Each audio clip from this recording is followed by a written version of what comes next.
నమస్తే ఓరుగలు 9 న్యూస్ కి స్వాగతం. సీఎం రేవంత్ రెడ్డి గాలి మాటలకు సమాధానం చెప్పారా అని కేంద్ర మంత్రి కిషన్ రెడ్డి ప్రశ్నించారు. హైదరాబాద్ లో మీడియాతో మాట్లాడిన ఆయన సీఎం గాలి మాటలకు సమాధానం సంజాయిషి ఇవ్వాల్సిన అవసరం లేదని అన్నారు.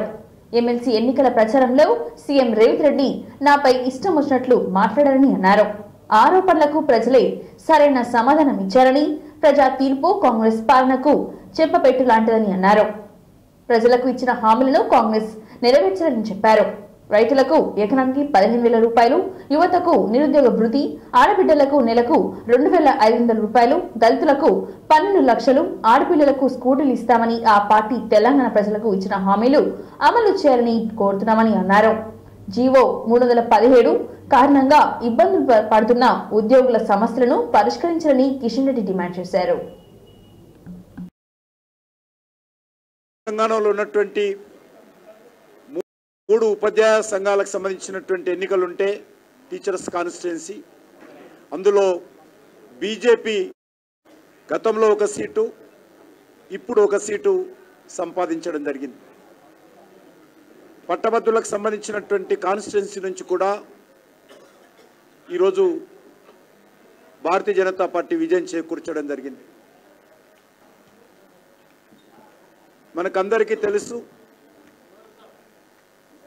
గత పార్లమెంట్ ఎన్నికల్లో తెలంగాణ ప్రజలు చాలా స్పష్టంగా తెలంగాణ సమాజం ఆ రకంగా స్పందించింది, ముందుకొచ్చి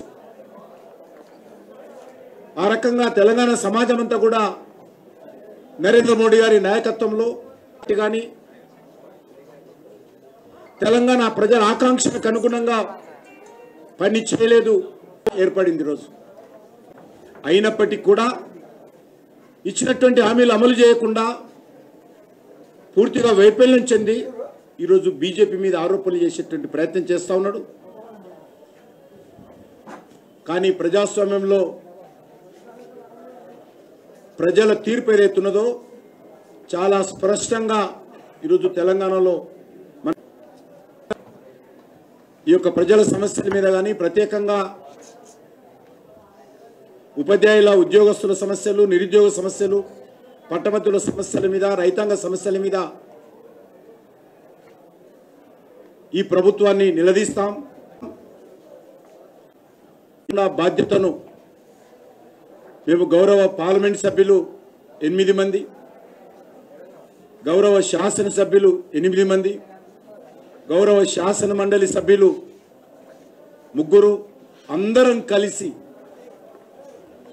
రానున్న రోజుల్లో పోరాటాలకు సమాయుత్తమని చెప్పి దళిత సోదరులకు ఇచ్చినటువంటి 12 లక్షలు, ఇవన్నీ హామీలు ఇప్పటికైనా అమలు చేయాలని మాత్రమే నేను కోరుతా ఉన్నాను. లేదు, వాళ్ళలాగా అవకాశం కోసం, అవసరం కోసం ఒకరినొకరు కలిసేటువంటి అలవాటు కాంగ్రెస్ పార్టీకి, టీఆర్ఎస్ పార్టీకి ఉంది. ఈ రాష్ట్రంలో చరిత్ర చెప్తా ఉంది. ఆలోచన ఏంటి, వాళ్ళ వైఖరి ఏంటి, మీ పార్టీల పట్ల తెలంగాణ ప్రజలలో ఉన్నటువంటి వ్యతిరేకతను అర్థం చేసుకోకుండా ఈరోజు మీరు ఆ రకంగా అంటే తెలంగాణ ప్రజలను అవమానం చేయడమే. కాంగ్రెస్ పనులకు బురదగలేటువంటి ప్రయత్నాలు చేస్తూ ఉంటే ప్రదర్శిస్తారు. ఎవరికి ఇస్తారా గిఫ్ట్? కర్ణాటకలో, హిమాచల్ ప్రదేశ్లో, తెలంగాణలో ఖచ్చితంగా నరేంద్ర మోడీ గారికి కాంగ్రెస్ పార్టీని ఓడించి ఈ 3 రాష్ట్రాలు ఈ ప్రజలకు గిఫ్ట్కి ఇస్తారు. చిన్న చిన్న పొరపాట్లు మేము కూడా చేసి ఉంటాం, అవన్నీ కూడా సరిదిద్దుకొని ముందుకెళ్తాం. ముఖ్యమంత్రి రేవంత్ రెడ్డి అధ్యక్షతన తెలంగాణ రాష్ట్ర మంత్రివర్గం సమావేశమై పలు కీలక నిర్ణయాలు తీసుకుంది. ఎస్సీ కులాల వర్గీకరణ ముసాయిదా బిల్లుకు కేబినెట్ ఆమోదం తెలిపింది. న్యాయపరమైన చిక్కులు లేకుండా తుది మెరుగులు దిద్దాలని అధికారులకు సీఎం ఆదేశాలు జారీ చేశారు. బడ్జెట్ సమావేశాల నిర్వహణ, ఈ సమావేశాల్లో ప్రవేశపెట్టవలసిన బిల్లుపై ఈ భేటీలో చర్చించి ఆమోదించినట్లుగా సమాచారం. యాదగిరిగుట్ట దేవస్థాన బోర్డుకు సంబంధించి ఎండోన్మెంట్ సవరణలు బిల్లు కూడా కేబినెట్ లో చర్చించి ఆమోదించే అవకాశం ఉన్నట్లుగా తెలుస్తోంది.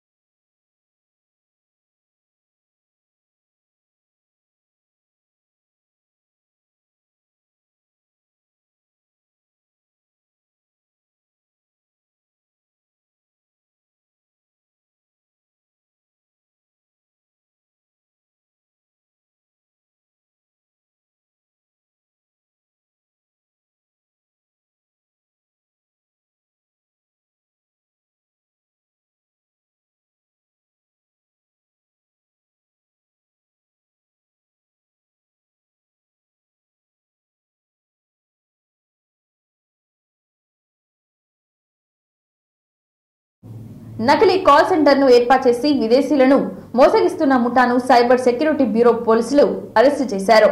గుజరాత్కు చెందిన మనస్విని సహా 60 మందిని అరెస్టు చేశారు. కేసు వివరాలను పోలీసు అధికారులు వెల్లడించారు. వారి కథనం ప్రకారం హైదరాబాద్లోని హైటెక్ సిటీలో ఎక్సిటో సొల్యూషన్స్ పేరిట మనస్విని కాల్ సెంటర్ ఏర్పాటు చేసింది. కైవాన్ పటేల్, ప్రతీక్, రాహుల్ అనే వ్యక్తులతో కలిసి దీన్ని నిర్వహిస్తోంది. పలువురు ఈశాన్య రాష్ట్రాల వ్యక్తులను ఆమె టెలికాలర్లుగా నియమించుకుంది. అమెరికన్లే ప్రధాన లక్ష్యంగా నిందితులు మోసాలకు పాల్పడుతున్నారు. వీరి నుంచి పోలీసులు 63 ల్యాప్టాప్లు, 52 సెల్ ఫోన్లు స్వాధీనం చేసుకున్నారు. హ్యాక్ అయిన బ్యాంక్ ఖాతాలు సరిచేస్తామంటూ వీరి మోసాలు పాల్పడుతున్నారు. బ్యాంక్ ఖాతా, డెబిట్, క్రెడిట్ కార్డుల వివరాలు సేకరించి నగదు కాజేస్తున్నారు.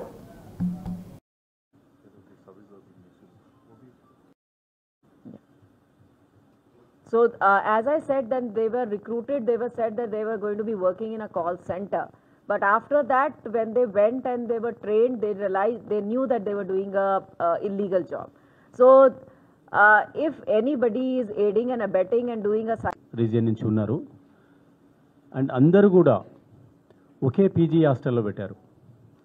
అండ్ వాళ్ళు కూడా ఈ ఊబర్ కానీ వీటితో పాటే అందులోనే పోయేవాళ్ళు. వాళ్ళు బుక్ చేసేవాళ్ళు కాదు, ఈ ఆర్గనైజర్సే ఊబర్ కార్స్ బుక్ చేసేవాళ్ళు. అవి వచ్చినప్పుడు అందులోనే ఎక్కిపోవాలి. There is nothing PayPal here. They had to act as if they belong to the customer care of PayPal. So they knew all that. There is no force, there is nothing. Bank details ఇవన్నీ collect చేసి closure టీమ్కి ఇస్తారు. Closure టీంలో కొంత experience ఉన్న వాళ్ళు ఏం చేస్తారంటే ఈ క్రెడెన్షియల్స్ తీసుకొని మన ఇక్కడ ఓటీపీ ఫ్రాడ్స్ ఎలా చేస్తారో అలా ఫండ్స్ స్వెండిల్ చేసి అదర్ అకౌంట్స్కి డైవర్ట్ చేస్తారు. ఆ విధంగా ఈ ఫ్రాడ్ అంతా నడుస్తుంది. ఇప్పుడు మనం అరెస్ట్ చేసిన తర్వాత చేసిన దాంట్లో ఇంకా కొంతమంది ఇంపార్టెంట్ పీపుల్ కూడా అబ్స్కాండింగ్ ఉన్నారు. వాళ్ళని కూడా ఫర్దర్ అరెస్ట్ గురించి ట్రై చేస్తారు. Victims are also in US, accounts are also in US. So it will take that. That is why I said that we will be collaborating. We will be looking for certain support from consulate through our government procedures to come ఇక్కడ అని చెప్పేసి see that, because we know that they purchased from somebody who was from they had contacts in the US, but how they got, from whom they got, that needs to be worked out. Once they came to know that this is a fraud, but they willingly participated and committed the fraud. Ante they are working. Ante. It is suo motu case. It is sumo because information came to us. It's a suo motu case. Right now, I am only very crackdown on a call center which was operating in Madhapur area. And from this call center, cyber crime was being conducted for people based in America, USA. So this fake call center was operating out of Patrika Nagar in High-Tech City. And in this, we had some information and we'd been keeping a watch and surveillance on this call center. And we have arrested 63 people in this case in a late night operation, fraudulent transaction. So they would say his name, what we know till now. I have a brother who and how this is happening. AP CM Chandrababu ఆయన తోడల్లుడు AP BJP అధ్యక్షురాలు దగ్గుబాటి పురంధేశ్వరి భర్త దగ్గుబాటి వెంకటేశ్వరరావు దాదాపు 30 ఏళ్ల తర్వాత ఒకే వేదికపైకి వచ్చారు. విశాఖ గీతం యూనివర్సిటీలో దగ్గుబాటి వెంకటేశ్వరరావు రచించిన ప్రపంచ చరిత్ర పుస్తక ఆవిష్కరణ కార్యక్రమం జరిగింది. ఒకే వేదికపై కలిసి ఇద్దరు తోడల్లులు ఆత్మీయంగా ఆలింగనం చేసుకున్నారు. వేదికపై మాట్లాడిన అనంతరం సీఎం చంద్రబాబు ఆయన ఎమోషనల్ గా హక్ చేసుకున్నారు. ఈ కార్యక్రమానికి సీఎం చంద్రబాబు ముఖ్య అతిథిగా హాజరయ్యారు. కొన్ని వేల సంవత్సరాల మానవ పరిణామ క్రమాన్ని, ప్రపంచ చరిత్రను పుస్తక రూపంలో తెలుగులో రచించడం అద్భుత ప్రయత్నమని అన్నారు. చరిత్రను ప్రతి ఒక్కరూ చదవాలని అన్నారు. వెంకటేశ్వరరావు పుస్తకాన్ని రాస్తారని నేను అనుకోలేదని అన్నారు. ఏపీ సీఎం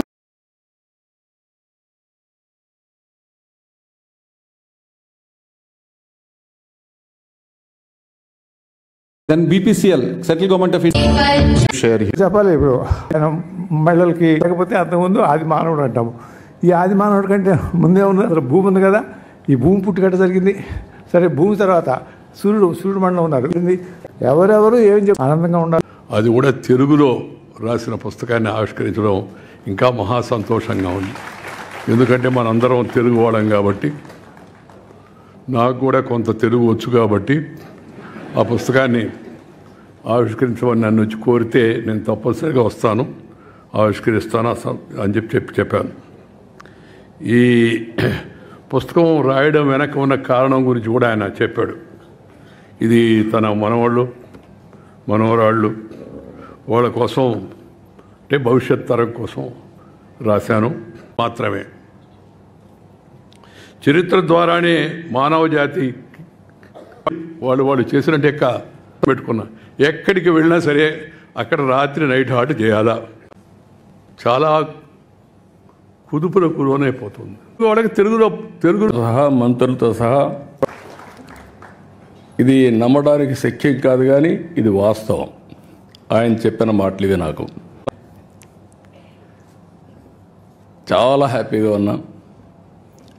నిద్రలేస్తే బ్యాడ్మింటన్ ఆడుకుంటా, వచ్చిన తర్వాత మనవరాళ్ళు వాళ్ళతో ఆడుకుంటా కూడా చెప్పాడు. అది చెప్పే పరిస్థితి. రక్షణ మంత్రిగా పనిచేయడం, మహిళ పనిచేయడం ఫస్ట్ ఆఫ్ ఇట్స్ కైండ్. అక్కడి నుంచి 19లో కేంద్ర మంత్రిగా ఫైనాన్స్ ఛార్జ్ తీసుకున్నారు. అంటే 145 కోట్ల మందిని సమర్థవంతంగా నడిపించడంలో, అందరి జీవితాల్లో వెలుగు రావడంలో నరేంద్ర మోడీ గారు ఏ ఆశయాలు అయితే పెట్టుకున్నారో ఆ ఆశయాల్ని అమలు చేసే దాంట్లో ఒక డిసిప్లిన్గా ముందుకు పోతున్నారు. ఓసారి కొంచెం కటువుగా కూడా ఉంటారు, అవసరం కూడా. ఫైనాన్స్ ఇప్పుడు మామూలుగా గవర్నమెంట్లో చూస్తే అందరికంటే ఎవరు గట్టిగా ఉంటారంటే, నెగిటివ్గా కూడా ఉంటారంటే ఫైనాన్స్ డిపార్ట్మెంట్ ఉంటుంది. ఒకప్పుడు వారసత్వంగా వచ్చేది. స్టేట్ గవర్నమెంట్స్లో కూడా మోస్ట్ అన్పాపులర్ సెక్రటరీ ఎవరంటే finance secretary, most hatred person కూడా. కానీ ఈరోజు ప్రజలందరూ మెచ్చుకునే ఫైనాన్స్ మినిస్టర్గా నిర్మలా సీతారామన్ గారు ఈరోజు కార్యక్రమాలు చేపట్టారు. నేను ఒకటే చెప్పా, ఆంధ్రప్రదేశ్ వెంటిలేటర్ మీద ఉంది. మీ డాక్టర్గా మీరు ఇచ్చిన మెడిసిన్ వల్ల వెంటిలేటర్ నుంచి బయటకు వచ్చాం, ఇంకా కూడా ఆరోగ్యం బాగుపడలేదు, ఇంకా కొన్ని రోజులు మీ ట్రీట్మెంట్ అవసరం మేడం అని చెప్పి మార్నింగ్ కూడా రిక్వెస్ట్ చేశా. పేషెంట్ వెరీ స్ట్రాంగ్, కానీ శక్తి లేకపోతే ఎటైనా పోయే పరిస్థితి వస్తుంది. భారతీయ రాజులు కడాన మరొక్కసారి మనస్ఫూర్తిగా అభినందిస్తూ హిమ్సెల్ఫ్ ఇన్ ఇట్ మంచిగా నాని తేలి బయట వచ్చి రాశారు book. At the same time వారు మాట్లాడుతున్నప్పుడు చాలా విషయాలు వారు చెప్తున్నప్పుడు వారు క్యారెక్టర్ ట్రైట్స్ కూడా బయట వస్తున్నాయి. హౌ సింపుల్, లూసిడ్, ఇలా క్రిస్టల్ లైక్ స్పష్టంగా నాకు అర్థమైంది, నేను రాస్తున్నాను అన్న టైప్లో. It's popularly available. Say what is happening before me which is good. I will say before me whatever is happening which may not be. నేను అవన్నిట్లో ఇప్పుడు ఎలాబరేట్ చేయట్లా. Wherever it is, wherever such things happen, I always appreciate it. Here I saw, all of us saw, the achievements of అయినటువంటి ఒక దేశానికి budget ప్రవేశపెట్టడం అంటే నువ్వు కూర్చోవద్దు, ఎందుకంటే పార్లమెంట్ సభ్యురాలుగా నీ బాధ్యత నువ్వు మాట్లాడటం కనుక ఎంతసేపు అయినా వారు ఎన్నిసార్లు బెల్లు నొక్కినా కూడా నువ్వు ఆపకుండా నువ్వు మాట్లాడుతూనే ఉండు. కానీ ముఖ్యమైనటువంటి విషయం ఏమిటంటే నువ్వు ఎంతసేపు అయినా మాట్లాడు కానీ ఏమీ చెప్పొద్దు అని అన్నారు ఆయన. ఇంటి పెద్దని గణవలకి మనవరాలకి నేను రాశాను అని చెప్పి దగ్గుపాటి వెంకటేశ్వరరావు గారు చెప్పినా to join us for lunch. Thank you.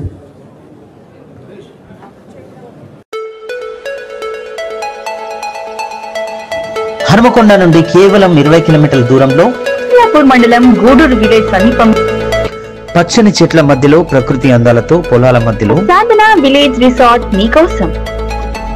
Sadhana village resorts, games room, play ground, swimming pool, sound system, food supply, మీకు కావలసిన వస్తువులు 4 ఏసీ కాటేజ్లతో ఆహ్లాదకరమైన ప్రదేశంలో తీర్చిదిద్దాం. Sadhana lodge, AC, non AC rooms, Alankar centre, Hanamkonda సౌకర్యం కలదు. అతి తక్కువ ధరలతో మీ సాధన విలేజ్ రిసార్ట్స్ మీకు అందుబాటులో. వెంటనే బుక్ చేసుకోండి. 9949122072, 949485960915412612 వాట్సాప్ ద్వారా. అతి తక్కువ ధరలతో మీ సాధన విలేజ్ రిసార్ట్స్ మీకు అందుబాటులో. తిరుమల తిరుపతి దేవస్థానంలో భక్తులకు అందించే అన్నప్రసాదం మెనూలో గురువారం నుంచి కొత్త పదార్థం చేరింది. వేణుమాంబ అన్నప్రసాద కేంద్రంలో భక్తులకు శనగపప్పు గారెలు వడ్డింపు కార్యక్రమాన్ని ప్రారంభించింది టీటీడీ. ముందుగా గారెలను స్వామి అమ్మవారు చిత్రపటానికి వద్ద ఉంచి పూజలు చేసి ఆ తర్వాత భక్తులకు వడ్డించారు. పూజ అనంతరం టీటీడీ చైర్మన్ బిఆర్ నాయుడు స్వయంగా భక్తులకు గారెలు వడ్డించారు. గారెలు రుచిగా కమ్మగా ఉన్నాయంటూ సంతృప్తి వ్యక్తం చేశారు భక్తులు. ఈ కార్యక్రమంలో టీటీడీ ఈవో శ్యామలరావు, అదనపు ఈవో వెంకయ్య చౌదరి, ఇతర టీటీడీ అధికారులు పాల్గొన్నారు.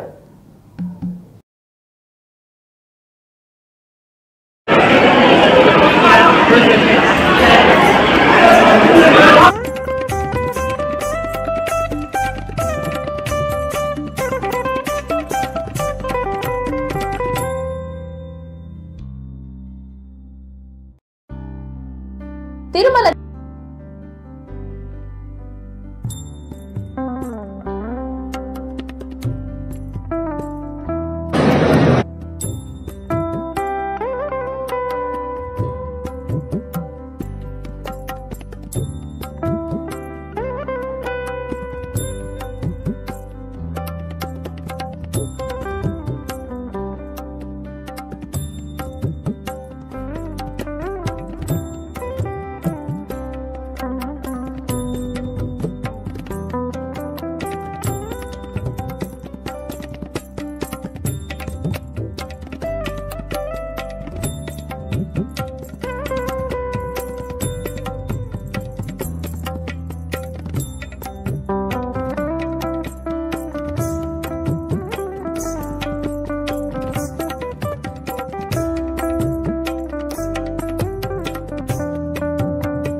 ఎమ్మెల్సీ ఎన్నికల్లో బీజేపీ, బీఆర్ఎస్ రెండు కలిసే కాంగ్రెస్ ను ఓడించాయని మంత్రి పొన్నం ప్రభాకర్ ఆరోపించారు.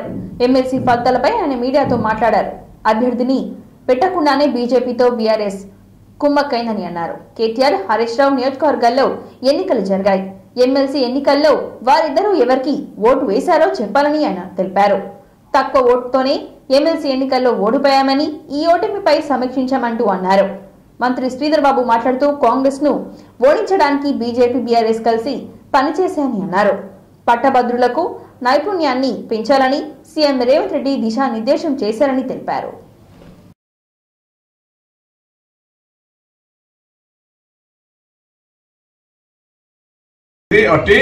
ఒక ఎన్నికకు సంబంధించిన మేమే తక్కువేం లేవు. ఎక్కడ మేము పూర్తిగా ఒక లెక్క పెట్టలేనంత విధంగా ఉండేంత దూరమేం లేము.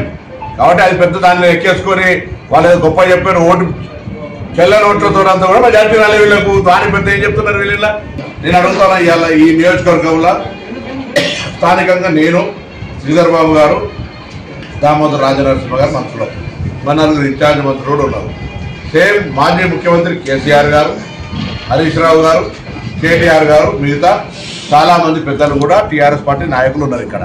వాళ్ళు ఎందుకు అభ్యర్థిని పెట్టాలి మీకు సహకరించే ఉద్దేశం కాకపోతే అది మీరు జవాబు చెప్పాలి. టీఆర్ఎస్ చెప్పాలి, బీజేపీ సొంత పని మీద గెలవలేదని మేము 100% చెప్తున్నాం ఇవాళ. సో ఇవాళ ఈ ఎన్నిక అనేటువంటిది ఒక పట్టభద్రులకు సంబంధించి జరిగిన ఎన్నిక. మేము కూడా వేల ఓట్లతో ఓడిపోయింది ఏం లేదు. మేము కొంత ఇంకా మా కార్యకర్తలు, మా నాయకత్వం కొంత కృషి చేస్తే బయటపడేటువంటి వాళ్ళం సమీక్షించుకుంటాం. జీవన్ రెడ్డి గారు ఎనీథింగ్ లకు సంబంధించి ఏ విధంగానైతే బీజేపీతోని మమేకమై బీఆర్ఎస్ నడిచిందో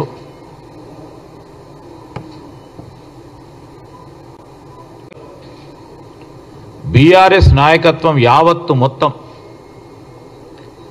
బీజేపీకి సపోర్ట్ చేయడం స్పష్టంగా కనబడతా ఉంది. మన రాష్ట్రంలోనే పట్టభద్రులకు సంబంధించి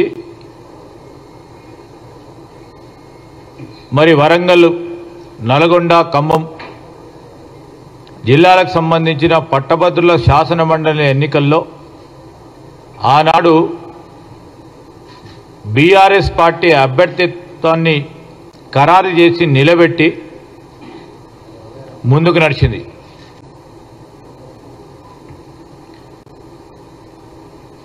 కరీంనగర్ ప్రాంతవాసి పార్టీ పరంగా ఉన్న సీనియర్ నాయకుడు సంబంధించి వారి నాయకత్వం కేసీఆర్ గారు, హరీష్ గారు, కేటీఆర్ గారు ఇచ్చిన ఆదేశానం స్పష్టంగా కనబడుతూ ఉంది. మొత్తం రవీందర్ సింగ్ వచ్చిన ఓట్లు మేమనుకుంటున్నాం ఆయనకు వచ్చిన ఓట్లు వ్యక్తిగతంగా వచ్చిన ఓట్లు,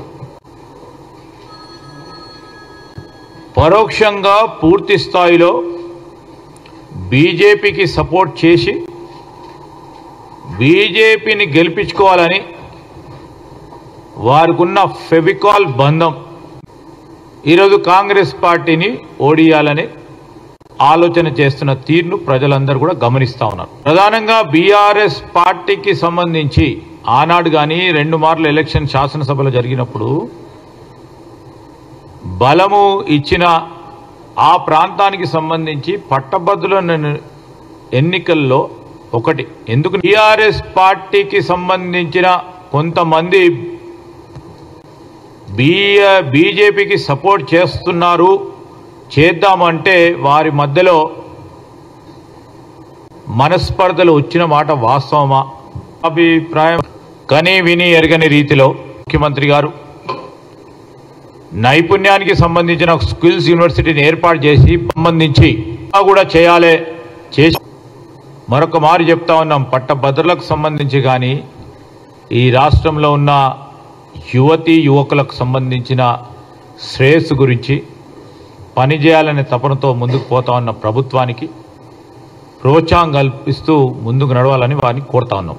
కాంగ్రెస్ పార్టీ కార్యకర్తల శ్రమతో ఎమ్మెల్సీగా గెలిచిన తీర్మాన్ మల్లన్న ఇప్పుడు బీజేపీ బీఆర్ఎస్ గొంతుకై కాంగ్రెస్ పై విమర్శలు చేస్తున్నాడని మంత్రి సీతక్క ఫైర్ అయ్యారు. గాంధీ భవన్ లో ఆమె మీడియాతో మాట్లాడుతూ 10 ఏళ్లలో బీఆర్ఎస్ చేయలేని పనిని తాము ఏడాదిన్నరలో చేశామని, ఇందుకు తమను అభినందించవలసిందిపై విమర్శించడం ఏంటని మండిపడ్డారు. రాహుల్ గాంధీతో పోల్చుకునే స్థాయి మల్లన్నది కాదని అన్నారు సీతక్క. మాట్లాడేటోళ్లకు మేము చేసింది ఏది కూడా నచ్చలేదు. కార్యకర్తలందరూ కష్టపడ్డారు, ప్రజలు అభిమానించారు, కాంగ్రెస్ గెలిచింది. కొంతమంది బీజేపీ గొంతుకలై బీఆర్ఎస్ గొంతుకలై మాట్లాడేటోళ్లకు మేము చేసింది ఏది కూడా నచ్చలేదు. బీజేపీని చేయమంటే దేశంలో సాధ్యం కాదని బీజేపీ నాయకులు ఇక్కడ సన్నాయి నొక్కులు నొక్కుతారు. మేము చేసింది మాత్రం అబద్ధమని ఒక దిక్కు బీజేపీ మాట్లాడతారు, వాళ్ళ ఫాలోవర్స్ వివిధ రూపాలలో ఉన్న వాళ్ళు మాట్లాడతారు. కాబట్టి ఏం తప్పునో చెప్పమంటే చెప్పడం లేదు. 50 రోజుల కంటే ఇంకా ఎక్కువ టైం కూడా మొన్న కూడా ఇచ్చినాం కదా. రేపు ఎమ్మెల్సీ మండలి ఉంటాయి కదా, అందులోనే డిస్కస్ చేయమను, లేకుంటే ఎక్కడైనా కూర్చోబెట్టి చెప్పొచ్చు కదా, దాందేముంది. రాహుల్ గాంధీతో పోల్చుకునే అర్హత ఆయనకు లేదు. ఆ రోజు ఇక ఆయన గురించి ఆయన బాగా ఆలోచించుకొని మాట్లాడాలి, ఎక్కువ ఆలోచించుకొని మాట్లాడితే బాగుంటుంది చాలా. రాహుల్ గాంధీ గారిని కోట్ చేసినంటేనే ఆయన గురించి అర్థమైపోయింది. కార్యకర్తలందరూ కష్టపడ్డారు, ప్రజలు అభిమానించారు, కాంగ్రెస్ గెలిచింది. ఇంతటితో ఈ వార్తలు సమాప్తం. మరిన్ని వార్తలతో మళ్ళీ కలుద్దాం. చూస్తూనే ఉండండి ఓర్గులు 9 న్యూస్.